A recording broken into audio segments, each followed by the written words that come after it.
I was having y'all, it's your boy Rico from RicoScores, and I was supposed to get y'all this video, but there was some audio issues and everything like that, so I finally got it all figured out today. But boy, that was a lot of time wasted. But it's cool though, man. We're here because the Washington Commanders were mocked to draft LSU quarterback Jayden Daniels, Heisman Trophy winner, #2 overall by ESPN's Maye Kiper. Is he actually better than Drake Maye? If we get there, 2nd overall pick, Drake Maye and Jayden Daniels are both available, but one of them's gonna be there. Would it make more sense for us to actually take a Jayden Daniels over Drake Maye? Is he a better fit?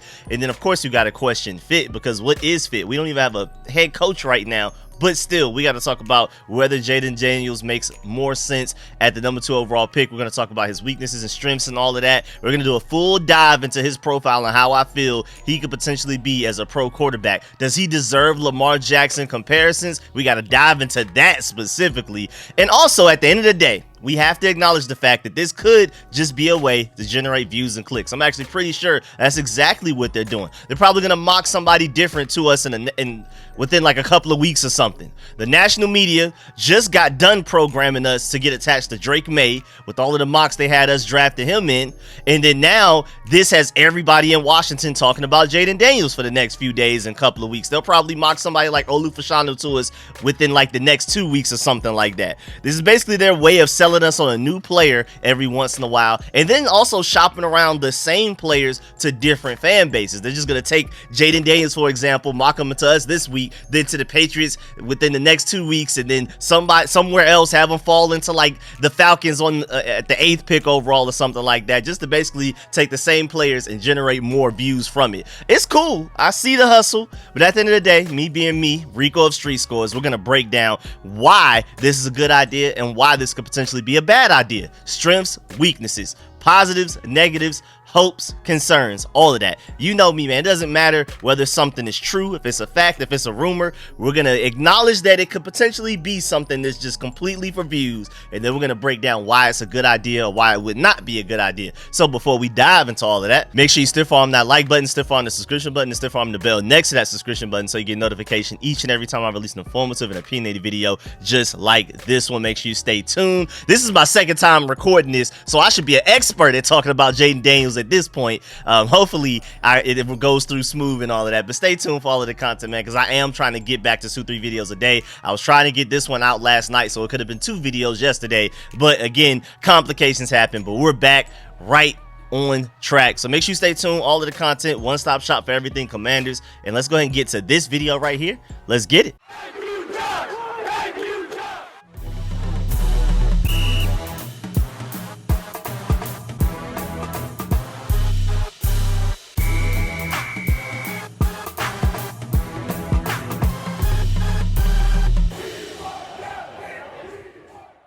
All right, so Maye Kiper has the Washington Commanders taking Jayden Daniels over Drake Maye. Let's emphasize that, at #2 overall. And I'm not going to give you like the entire breakdown or anything like that. That's like 10 minutes worth.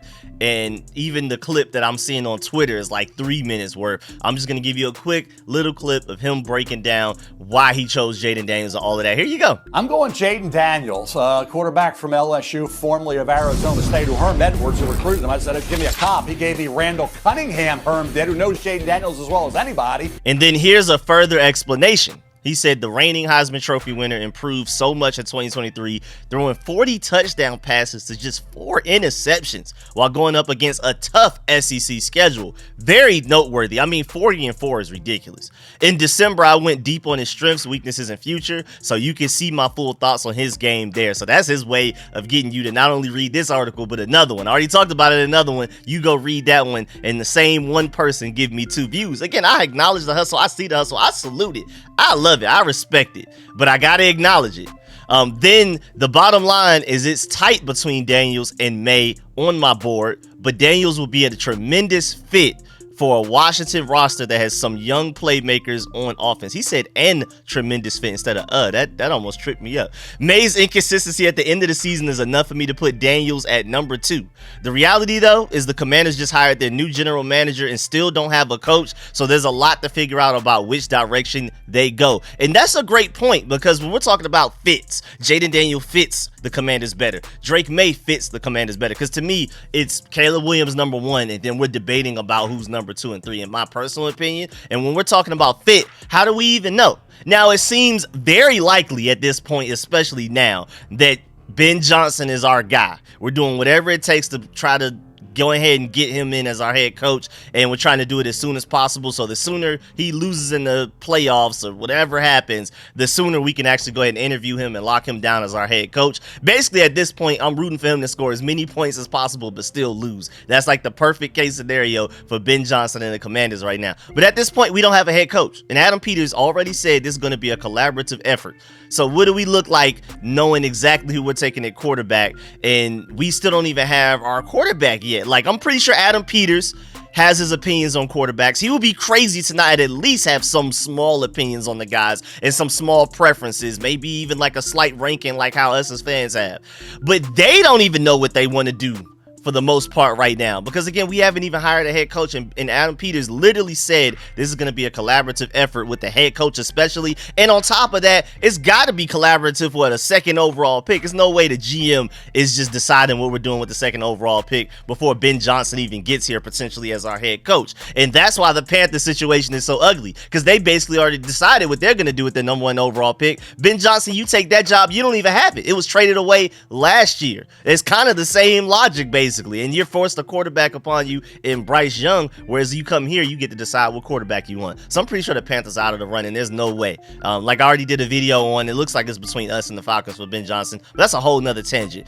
And also, I want to acknowledge the fact that not only is this a way to generate views and clicks and things like that, but also this is the same Mel Kiper that had J.J. McCarthy at 16th overall on his big board, and Riley Leonard was his number 2 quarterback entering this season. So you just never know. And then even on top of that, this is the same guy that had Will Levis and Bryce Young over CJ Stroud when it came to the draft last year. So you got to always take these things with a grain of salt. Now, I do feel like he deserves a little bit more credit for the research and time he puts in than a lot of people give him credit for, but he's definitely not this just messiah all-star talent evaluator guy that he's propped up to be on ESPN. I think there's like a happy middle of where he actually is. And of course, he's going to miss. Everybody misses. So again, take these with a grain of salt. But let Lamar Jackson win a Super Bowl, though. Let me tell you now. Let Lamar Jackson win a Super Bowl. This man, Jayden Daniels, may actually end up getting taken first overall by the Bears because this is such a copycat league. Let the guy that's being comped to Lamar Jackson be available in this draft after Lamar Jackson wins the Super Bowl, and watch how high he gets taken. I think the second overall pick to us is his floor if Lamar Jackson wins the Super Bowl, because this is a very much so copycat league. Everybody's going to be scrambling around. How do I get the next Lamar Jackson? The Ravens just won with Lamar Jackson. You saw how easy that looked. You saw how explosive their offense was and how difficult it was to stop. How do I get that? And Jayden Daniels, people are going to look at him and be like, well, that's the closest thing we got. And we're going to talk about in this video why he's not Lamar Jackson. We're going to break that down. I do not compare him to Lamar Jackson, me personally. I can acknowledge that maybe he's the closest thing to it, but we got to separate the fact and not act like this guy's Lamar Jackson 2.0. That has to stop today. But copycat league, the guy closest to Lamar Jackson, or at the very least, the best way to word it is really the least far from a Lamar Jackson, is Jayden Daniels, and people are going to want to take him. Now, shouts out my boy DC Sports J on Twitter. Great follow over there, man. Sums up, we're going to start with his positives, sums up his positives perfectly in one tweet. I knew Jayden Daniels will start getting QB2 smoke. It's hard to watch him and not love what you see. He's going to wow in interviews as well. Smart, humble kid. He's coming at a time when offensive coordinators salivate at the thought of using his dual threat ability. That's a perfect way to start with his positives. And you can easily argue that he is not only the most mobile quarterback in this draft, at the very least one of, if not the, but at the same time, out of the top quarterbacks in this draft, or really any of the quarterbacks in this draft, you can argue he has the best deep ball. So let's start there with the positive. Even including Caleb Williams, Drake Maye, if we're talking about deep ball, especially be able to consistently hit it accurately down the field and with touch and everything like that, you could argue he has the best deep ball. So at the very least, the top 3 quarterbacks, Caleb Williams, Drake May, and Jayden Daniels. Jayden Daniels is definitely the most mobile, the fastest, all of that type of stuff. But then when it comes to deep ball, including everybody in this QB class, not even just the top 3, you can also argue that Jayden Daniels is the best at that as well. I mean, if you don't want to believe me, look at the tape. If you don't want to believe the tape, look at these stats. Even if you don't want to believe grade, because he had the 99.2 grade for 20 plus yard passes this past season, which is the highest grade out of any quarterback, of course. And again, if you're not the type that trusts Pro Football Focus grades, well, here's a stat that you can't argue against. 63.6 completion percentage, a 35 out of 55, again, on 20 plus yard throws this past season. The next closest guy had a 54 completion percentage, and again, Jayden Daniels had a 63%. Just to let you know. So not only is he the best deep ball thrower in this draft class, just period, but you could argue at the very least statistically, he's the best by far. It's not even necessarily close. And if we're still talking stats, you would probably think I'm making up the stats I'm about to tell y'all, because it's really crazy. It's video game stuff. But in the SEC, against elite SEC defenses, not the ACC, not the Pac-12, the SEC, that boy Jayden Daniels had 3,812 passing yards, 40 touchdowns, 4 interceptions, and a 95.6 QBR. And on top of that, he also rushed for 1,134 yards. That is crazy, man. That is absolutely insane. That like literally makes 0 sense, man. And then he rushed for 10 touchdowns on top of that. So not only did he throw for 40 touchdowns, he rushed for 10. Not only did he throw for 3,812 yards, he rushed for 1,134. Like, this guy was literally a walking explosion of offense. It didn't matter with his legs, with his arm. That's absolutely insane. And again, a 40 touchdown to 4 interception ratio, 10-1, is absolutely insane. That's absolutely crazy. It literally sounds made up. Like, that literally sounds fake. That's crazy. And again, if you want to talk QBR, if you judge your quarterbacks by QBR, not by Pro Football Focus grades, not by watching film, not by looking at stats, if you just want to talk QBR, if you're just that type of guy, Jayden Daniels has the highest QBR out of any draftable quarterback in this upcoming draft class. He's number 1 with the 95.7. Then there's a considerable gap between him and the second place guy, Bo Nix, with a 90.9. Then JJ McCarthy is 3rd with an 89.3. Michael Penix Jr. is 4th with an 83.2. And then Caleb Williams is 5th with an 82.1. Then you have Jordan Travis from Florida State with an 80. And then you finally get to Drake May, 7th place with a 79.5. And I know a lot of people are looking at him like the Emmanuel Forbes of quarterbacks. I completely understand about the weight concerns and issues. But at the same time, Lamar Jackson was 211 pounds coming out of the draft. Jayden Daniels is 210. So we can work around that. If he can do what Lamar Jackson can do, we can work around that weight. And plus, we have plenty of time from then leading up to the draft for him to gain more weight if he wants to. I firmly believe that he will be heavier, well heavier than Lamar Jackson, what he was kind of out of draft by the time we get to the draft process. With the combine coming up, I'm pretty sure he's heard all of the talks and rumors about his weaknesses from the national media and everything, everybody complaining about his weight and things like that. And I'm pretty sure he's heard that, and he's going to go into this offseason hitting the ground running on bulking up a little bit to increase his draft stock, to increase his odds of being taken number 2 overall instead of number 3, because it's looking like he's more than likely going to land at least top 3, it feels like. And so to increase your chances of potentially landing in Washington rather than landing in New England, you know, you better bulk up. You know what I'm saying? Because it looks like what we got going over here may actually look a little bit more optimistic and have a brighter future than what the Patriots have going. So if I'm Jayden Daniels, I'm doing what it takes to get that 2nd overall pick. First of all, you want to be drafted higher, just period. But to also potentially go to an Adam Peters and it looks like a Ben Johnson situation, man, I'd be working my tail. I'd be eating all kinds of fatty foods, whatever it takes to bulk up. All kinds of protein and working out. Hey, man, do what you got to do. But on top of that, even if he doesn't gain a lot more weight, which is very likely to happen, if he just shows up to the combine same weight he was in college, that's quite possible. He still has the ability, like, we can develop him to do what Lamar Jackson does. I don't think people actually notice that Lamar Jackson has developed the elite ability to avoid getting hit. like at a very elite, rare level. And I'm not even talking about avoiding getting hit, like making people miss to get more yards, like juking people out of their socks and all that type of stuff. I'm talking about pocket presence and awareness. I'm talking about the ability to slide after everything you've done and not forcing it, trying to get an extra 2 yards and potentially putting yourself in harm's way. I'm talking about the ability to run out of bounds instead of getting hit by a heat-seeking missile linebacker trying to get another 2 yards that way. This guy does everything that he can in Lamar Jackson to avoid getting hit. I haven't seen him get hit clean in his career at the NFL level. Yeah, he gets hit sometimes, but it's never a clean one. He always adjusts his body at the last second. So yeah, I'll get tackled, but you're not just about to completely square up and get a textbook tackle hit on me, a highlight hit. You're just not about to see Lamar Jackson's helmet fall off his head.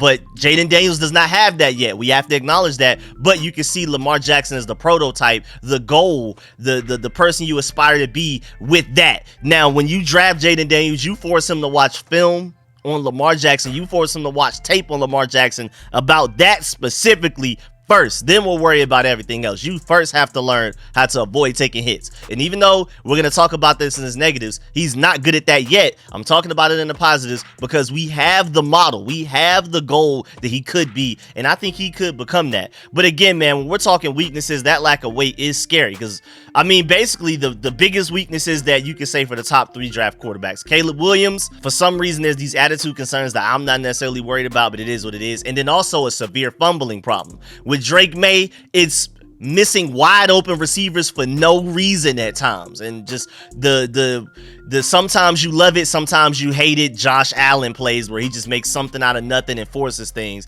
And then Jayden Daniels is definitely the weight and the age, I would say, but I'm pretty sure he's hearing that and going into the offseason determined to fix that weight situation. I'm assuming, I'm just hoping, because there's no way that you're not, like, at this point, you have nothing else better to do to work on your throwing, get ready for your pro day, to combine. You better get your weight up, man. You better get your weight up.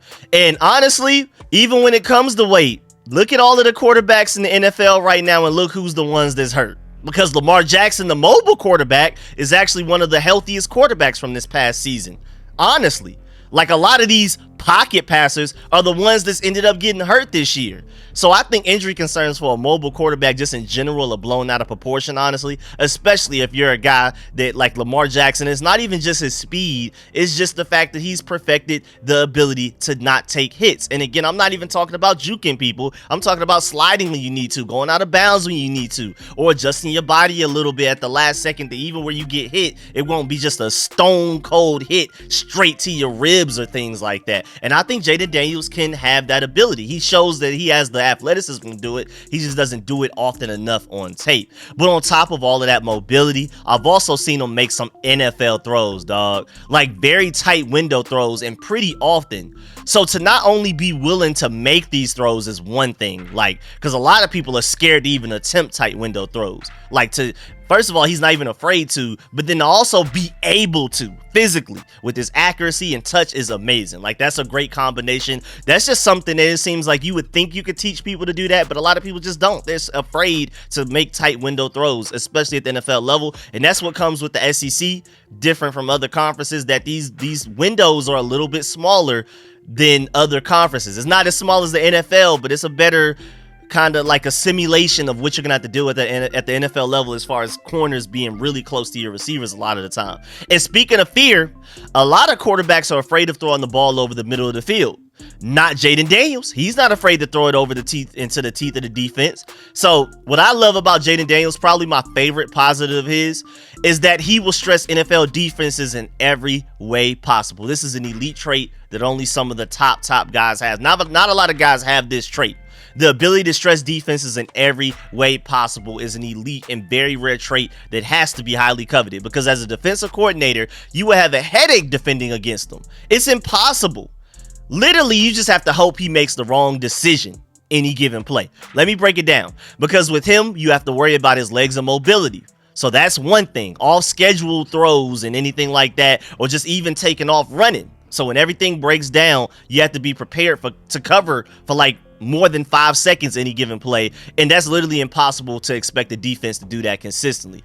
Then also on top of all of that, like I said, he has the best deep ball in this draft class, so you have to worry about the deep shot. So now you have to cover the entire field, not just like the first 30 like you can do with a lot of quarterbacks. And then when you focus on taking away the deep ball and you spread your defense thin because of that, this is a guy that's willing to attack the middle of the field, which a lot of quarterbacks are afraid of doing.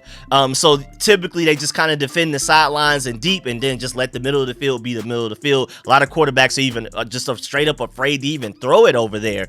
And Jayden Daniels is not. So you got to worry about that as a defense. And then even after you focus on stopping all of that, with his arm strength, he can hit the routes towards the sideline. So you got to defend the sidelines as well. A lot of quarterbacks that don't have strong arms, you don't really have to worry about them throwing out routes. Like a Taylor Heineke, he throws an out route. It's a paper plane, so the cornerback doesn't even have to really worry about it, because by the time the ball gets to the receiver, the cornerback has plenty of time to go ahead and make a play on that, and those lead to pick sixes. We've seen it with Kirk Cousins against the Falcons in overtime. I remember vividly a few years ago, like for us. So it's just like, that's another aspect of Jayden Daniels' game that a lot of quarterbacks don't have. So you have to literally worry about defending everything. And literally, it's impossible for a defense to defend all of that on any given play, to account for all of those weaknesses and things like that. Literally impossible. As a defense, you literally just have to allow at least two of those things to be open and an option on any given play. And you literally at a certain point just have to pray that Jayden Daniels picks the wrong answer. You are going to have to get creative as a defensive coordinator and as a defense to throw him off his game, maybe blitz him and things like that. But that may not even be safe, because with the guy that can stress defenses like that, I just, as a defensive coordinator, as a defensive-minded guy, I mean, it's kind of like, what do you do? It's not Lamar Jackson level. Let's get this out the way. Again, I'm saying he's not Lamar Jackson, but you can easily argue he's the closest to it. No matter what his weaknesses and concerns are, when we're talking ceiling, his ability to stress a defense in literally every way possible that could give a defense fits is the reason why I would take a chance on his potential, man. There's not a lot of people that could do that. You could argue that him and Caleb Williams are the only guys that can literally stress a defense every way possible, like I just explained. Drake Maye has a lot of those, but he doesn't have all of them. Caleb Williams and Jayden Daniels, if you want to look at it that way, are the only two that can do that. And I've also seen enough evidence that he has the ability to make pre-snap reads as well. Like, I've seen NFL level ability to recognize that a blitz is coming and then to know which hot route to go to pre-snap and then goes with it. And then, of course, with his mobility, if all else fails, he can make something happen with his legs off of a blitz as well. So it's just really, what do you call against him? Like, honestly. And we are, of course, going to include his age in the negatives. We're going to talk about this. But at the same time, I love how much he improved from 2022 to 2023. If he follows that trajectory of constant improvement, he could truly be elite. I'm telling you, our coachability and the ability to constantly improve is a dangerously underrated trait for a quarterback. And I'm always looking for that in my quarterback. So yeah, it's always fantastic to always be great, to always have the right answers, to always be good your entire collegiate career. But it's kind of like in a job interview when they ask you, tell me about a time you struggled with something and how did you overcome that obstacle. And Jayden Daniels is basically the great answer for that. He has a great answer for that going from 2022 to 2023 with his development. And the ability to constantly improve is what we're looking at in businesses and stocks, right? His stock is constantly rising. He's constantly getting better. So why are we not looking for that in a quarterback? Is an honest question. Also, I know this doesn't necessarily mean much, especially when it comes to scouting a player, but Buddy did win a Heisman for a reason, dog. You saw those stats. If you go look at the highlights, you see the highlights. He was literally the best quarterback in college football in 2023. No question. The question remains, as far as NFL projection, does he fit well at the NFL level? College-wise, he killed it. But when it comes to NFL, does he fit that? And that's where it gets really interesting. Also, a lot of people consider his floor at worst that he could potentially be is like a Tyrod Taylor. And hey, man, Tyrod Taylor was good enough to kill us this past season when we played the Giants. We didn't have any answers for him. And even beyond that, personally, I feel like his floor is maybe an even slightly better Tyrod Taylor. So I just feel like he's kind of, I wouldn't say can't miss, but I mean, because of course a second overall pick, you don't want to take a Tyrod Taylor, a slightly better Tyrod Taylor second overall, but I feel like his floor is higher than a lot of people give him credit for. So that's why I wanted to include that in the positives. Also, before we we leave the positives, this is a guy that was using a simulation to develop this past season, that it's a system that creates an immersive game-like environment for quarterbacks, allowing them to practice decision-making skills in realistic scenarios. These comes from the Cognalize co-founders, Verena Krikow, I think you pronounced that, and Christian. We'll talk about them soon. So basically, this is a flight simulator for quarterbacking. They took a flight simulator technology, and Verena Krikow and Christian Hartmann, they're from Germany, and they're from a town located an hour north of Frankfurt, and then they went all the way to Baton Rouge, Louisiana. They invented like a flight simulator for quarterbacks to help them simulate different things that can happen in games, and to help Jayden Daniels' development. Jayden Daniels thanks this simulator for a lot of his development and why he looks so much better 2023 compared to 2022, especially mentally and being able to be proactive, read defenses, IQ, nuance things. So there's a whole article on it on The Athletic if you want to read it. I'm just going to skip around and talk about the Jayden Daniels parts, because this article dives into the background of the guys who did this draft simulator and the other places they went and tried to take it and how they developed it and things like that. It's not as focused on Jayden Daniels as you would hope. So I'm just going to only talk about the Jayden Daniels part. So they went from Germany to Baton Rouge, Louisiana, and the article says this was not the first time they'd been to the United States, nor the first time they shown their technology to a high-level college football program. In the year prior, they'd visited elite high schools on the West Coast. They'd also placed their technology in front of coaches and quarterbacks at the college and NFL level. Most of the time, the coaches and quarterbacks reacted similarly. They'd strap on the virtual reality headset and be transported into an on-field setting from the perspective of a quarterback. Players around them would not move robotically, which is a criticism of much VR tech, but actually realistically. Colors matched the real colors of a stadium. The action moved as fast as live football, if not faster, and simulated real action. Also, Jayden Daniels, first used the technology in the lead up to LSU's game in Mississippi State.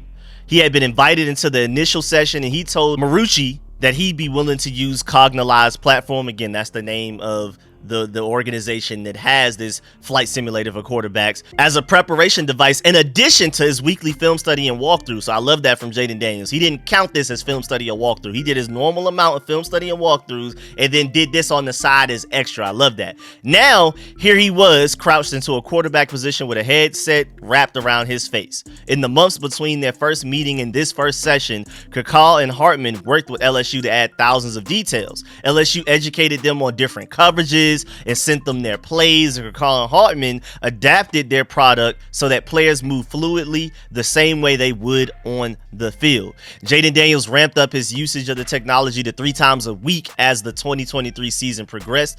Each week, Marcaluso sent Krikow and Hartmann the call sheet, numerical data, and film examples of LSU's concepts, as well as examples of that week's defense that they're about to go against. Krikow and Hartmann added in the different stadiums with details down to the black and gold at Memorial Stadium in Columbia, Missouri, to the exact spot where the play clock would be located so that Daniels would not have to assimilate himself to it for the first time when he arrived at that stadium.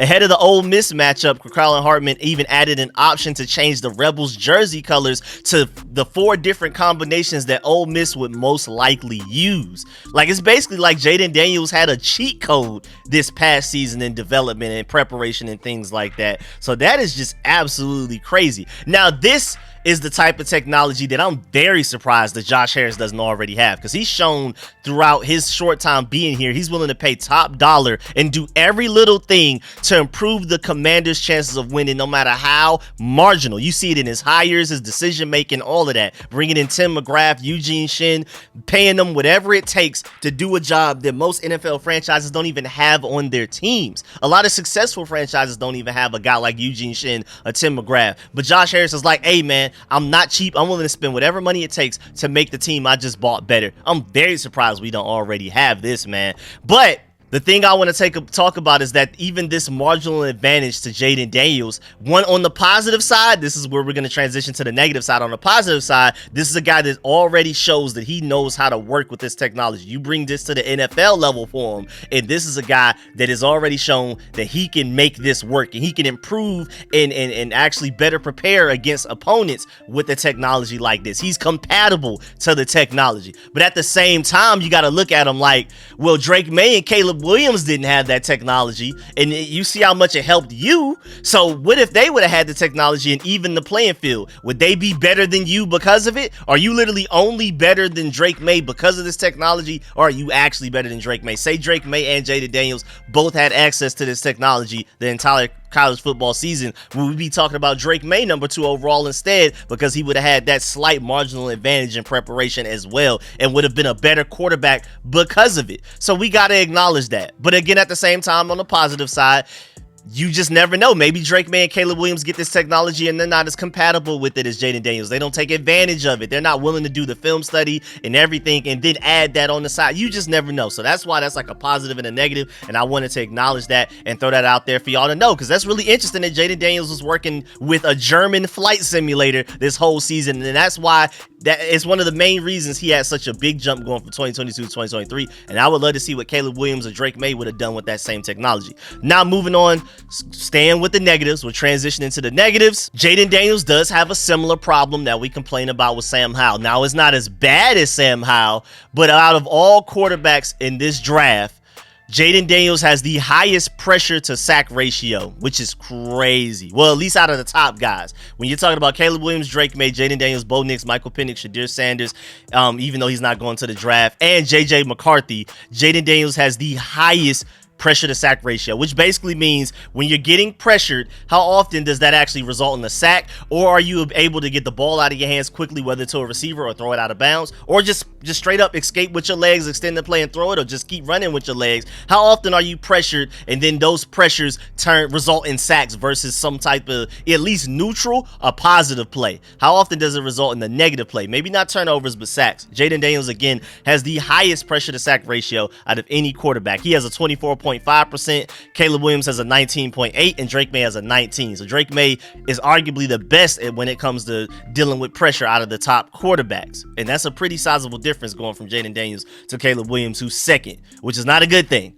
Also, with this great mobility, like a lot of very mobile quarterbacks, they tend to lean towards using their legs a little too much. Even with a clean pocket, instead of waiting for a route to develop just a little bit more and get more open, after a couple of seconds, even if there is no pressure, this guy is gone. He's not taking any chances. I guess he knows that he's a Emmanuel Forbes built quarterback, basically. But this guy is like, okay, 1 Mississippi, 2 Mississippi, 3 Mississippi, I'm gone. I don't care how clean this pocket is. I don't care if I have 8 seconds to wait in the pocket and look around and find who's open and things like that. I'm leaving after 3 to 5 seconds no matter what. It's kind of like, does he have pocket presence or not? Because he does escape the pocket a lot, and a lot of times it looks fantastic. A lot of times it's like, oh man, how did you even know that guy was there? Does he have eyes in the back of his helmet? But really, he just has this internal clock where it's like, all right, it's been 3 seconds. Typically, you get sacked after waiting in the pocket for 3 seconds. I'm gone. And my argument for that is also, this guy prefers to use his legs all the way rather than looking up and throwing the ball after escaping. He just continues running. And yeah, granted, with his elite athleticism, he will get like a 7-yard run on it, but 7 yards is never better than a 15-yard throw. A 7-yard run is never better than a 15-yard throw, especially with the guy that does not do a great job of sliding and avoiding getting hit as much as he should.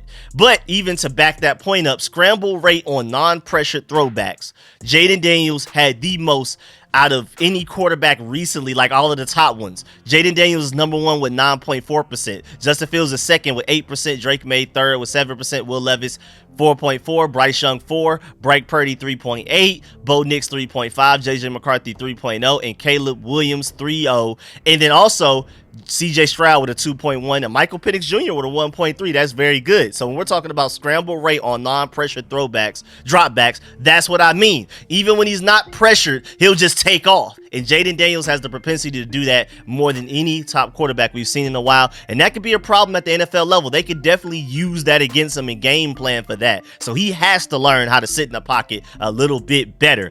Also, pass attempt percentage when moved off the spot. Again, like I said, this guy, once he uses his legs, he's basically taking off. He's not even looking to throw, and that is a problem. We got to improve on that. That's very coachable, but at the same time, it is alarming coming out of college that he's the worst in the in college football in 2023.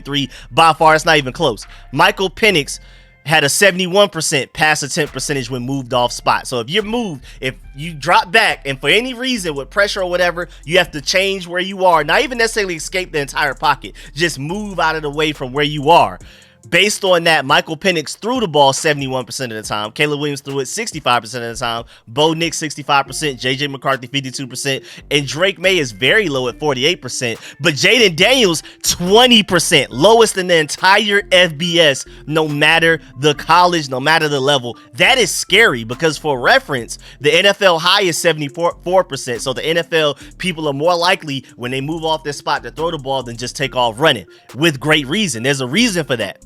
Average is about 57%. And then the lowest is 38%. And again, Jayden Daniels is 20%. That's bad, man. That's very bad. That's a very bad stat to be the best stat or the worst stat, whatever you want to say, to be the outlier in. That's not good, Jayden Daniels. Very coachable, but we got to acknowledge how bad that is. That's scary. This guy, when he's ever forced to move at all, from where he's standing in the pocket naturally, just say there's no defenders coming at him, where you would normally be just throwing the ball in a practice session, whatever. If you're forced to move from that spot, Jayden Daniels is the least likely by far out of any quarterback to even think about throwing the ball. This guy's just taking off with his legs and that's it. And it works out again. It works out quite a bit. But again, 7-yard runs are never better than 15-yard throws. So keep your head up, Jayden Daniels. Keep your head up, look down the field, and deliver a pass. But again, very coachable. So it kind of sucks that he has all of the athleticism, but then he's just not the most off-schedule creator, because typically an off-schedule creator sounds like a guy that's very mobile, but he uses his legs to look down the field and deliver a pass. That's not Jayden Daniels yet. He has all of the traits to be that. He just doesn't do it consistently enough. And it's not like he doesn't do it. He does do it, but the problem is he doesn't do it often enough, and we need to coach him up to do that way more often, man. I need to see him do it way more than he naturally does. And then also, he has to stop looking like a Looney Tunes character when he gets hit. Again, the biggest difference between Jayden Daniels and Lamar Jackson is that Jayden Daniels takes big hits and Lamar Jackson never does. This boy Jayden Daniels does not know how to slide or get out of bounds, or, instead of trying to get 15 yards, just take the 12 you got and slide. This guy's always trying to get extra yards for no reason.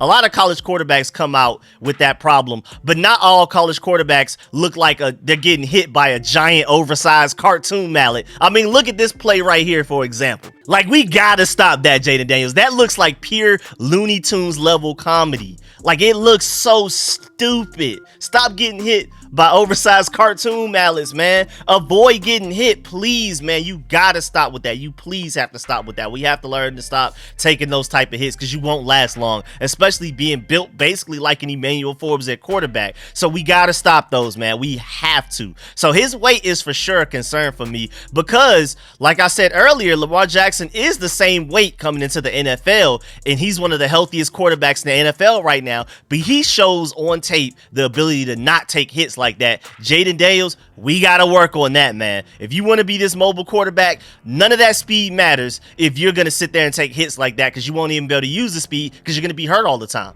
We prefer a Lamar Jackson than an RG3, dog.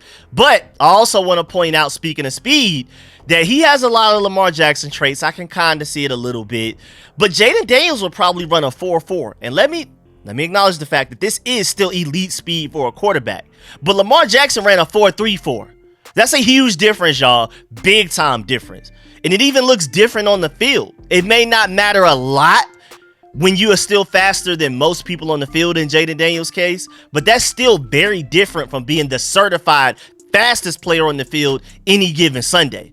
Being faster than 80% of players on any given Sunday is completely different. That's great, but that's completely different than being faster than 99% of players on any given Sunday. That's a very noticeable difference. Jayden Daniels is fast, but he's not Lamar Jackson fast. We got to stop with that. So if you were expecting him to literally be a Lamar Jackson clone, keep that in mind, because he won't be. He's probably, you could argue, the closest thing to him, but come on, dog. There's going to be some really small scenarios. It may be rare.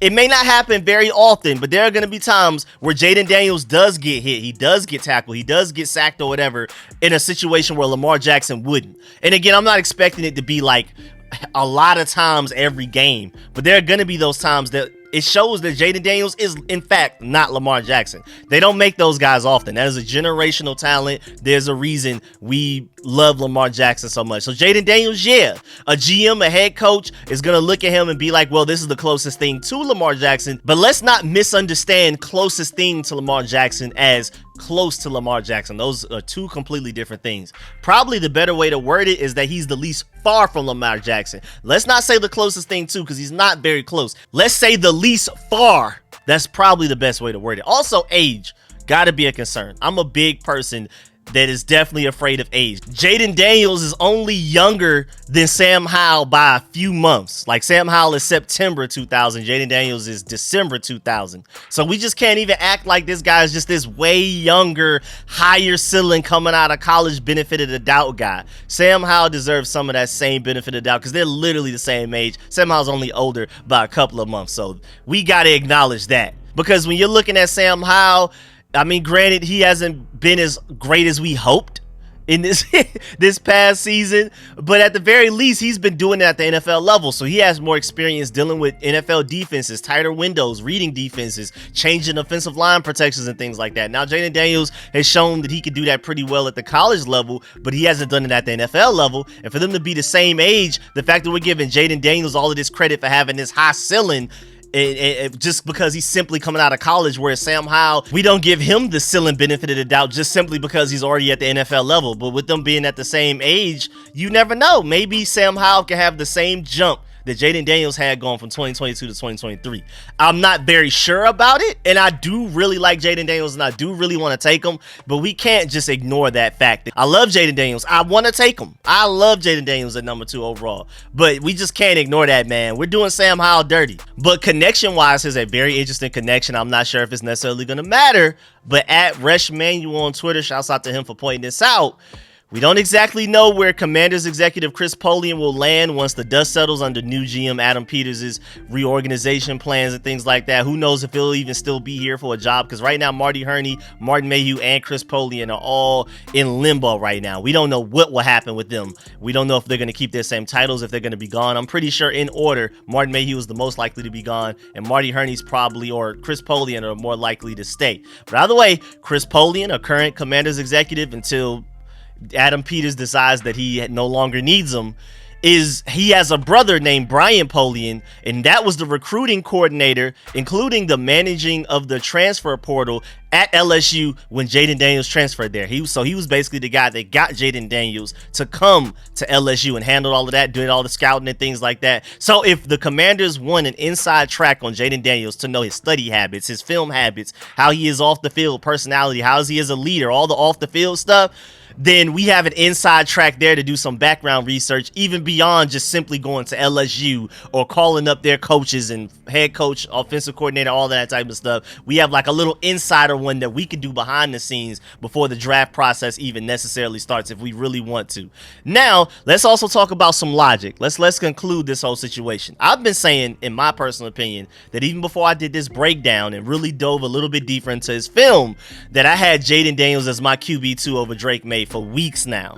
Just my personal preference. But again, I have a lot more tape to watch. High school recruiting, the 2024, 2025, and even some of the 2026 class. Watching a lot of the high school tape for my Georgia Bulldogs set me back. But I've been watching college tape a little bit more now, and I'm starting to really rev it up because, again, I'm working on exclusive channel membership film sessions only for channel members, free, no ads, no nothing. So I've been watching my college tape a little bit more. I still feel like I haven't watched enough yet, especially on the quarterbacks, but so far, me personally, I do prefer Jayden Daniels over Drake Maye, especially with him doing what he did in the SEC against better defenses. But I do want to acknowledge the fact that he did have a better team. You can say that Jayden Daniels went against the best defenses in college football out of the top 3 quarterbacks, but Drake Maye had the worst offense around him, the worst weapons, the worst offensive line, and then you can say that Caleb Williams had the worst defense and his weapons weren't very good either. So you could definitely argue that Jayden Daniels had the best situation around him, but he also went against the best defenses, so it kind of cancels out. It just depends on which ones you value more. Also, I want to point out that with this sudden meteoric rise out of nowhere, he could go one of two ways. You have the Joe Burrow, same LSU college, or you have the Zach Wilson.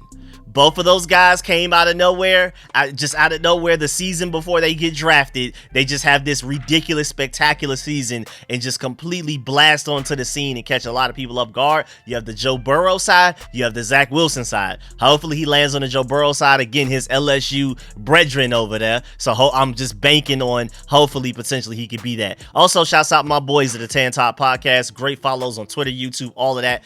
There are a lot of the stats that I bring up in videos. That's why I'm always shouting them out. This is a great point, and I completely agree wholeheartedly as far as drafting quarterback number 2 overall versus trading back or whatever. And I wouldn't be mad at trading back at all. But for these reasons right here, this is why you draft quarterback number 2 overall. Going back to the 2000 draft, the hit rate on first-round quarterbacks is about 33%. Which is way higher than any other round, not even close. And I love this line right here from TED Talk Podcast. You don't not go quarterback in the first because 67% fail. You go quarterback in the first because 33% succeed, and that's the most important position in pro sports, not just football, pro sports. Once you hit on that, now you have a seat at the table. You need that guy to even have a chance at this point. Yeah, elite defense matters, but you need an elite quarterback to even have a chance, to even have a seat at the table, man.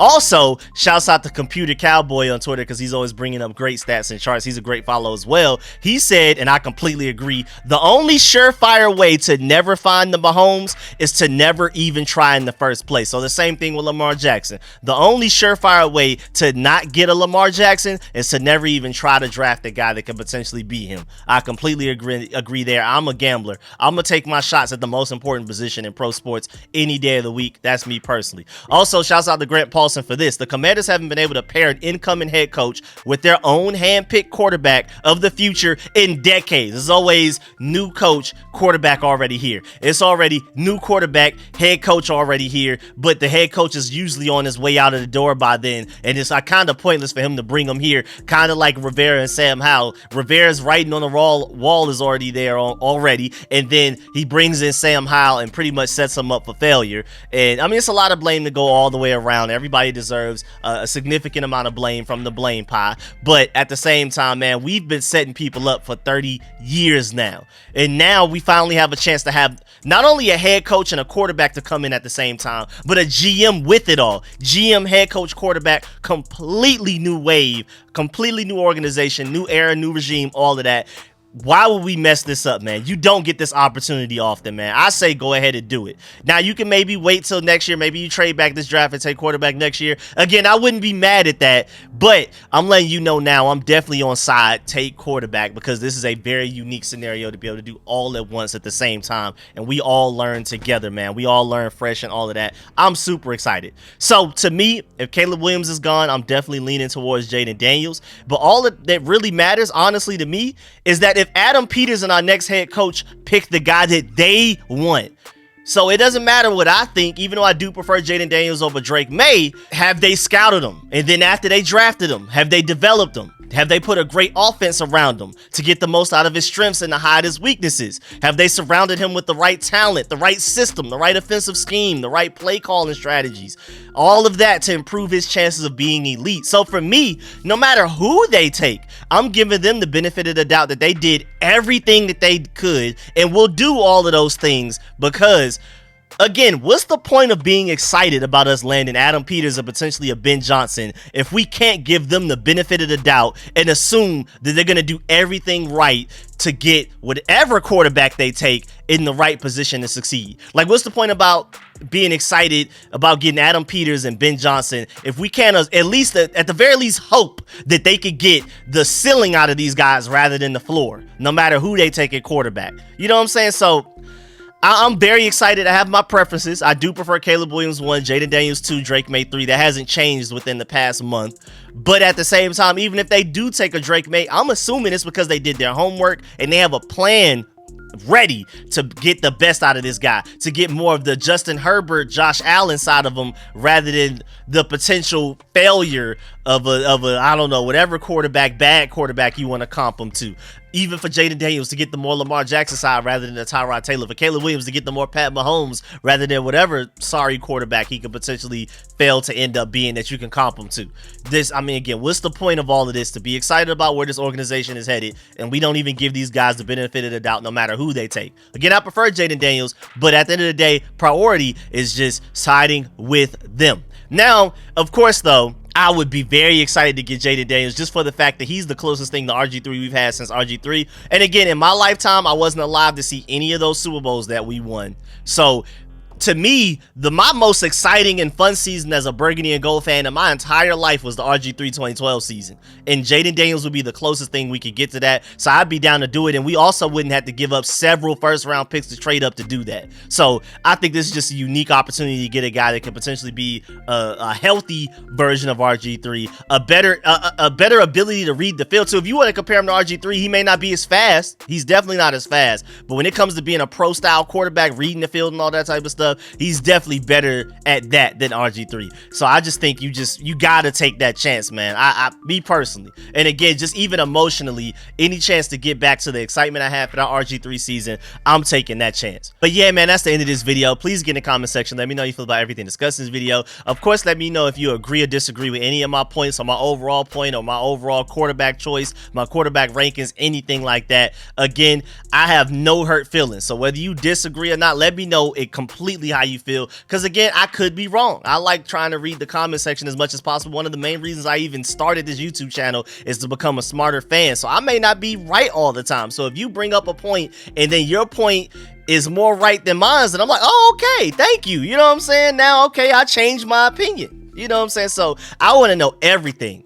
Agree, disagree, whatever. Let me know all of your different point sides. If you watched a lot of tape on him, you looked at different stats that I brought up, all of that. You see different traits differently from me, all of that. So man, let me know. Again, I'm trying my best to read and reply to every comment, but I've been super busy, as you can see. And this is my second time recording this 50-minute long video. So I'm ready to go ahead and move on and get this one out right now. And then it's time to move on to the next video I'm gonna come out with later on this evening / tonight. I really appreciate y'all. Stay tuned for all the content. I'm gonna catch y'all later. I'm out.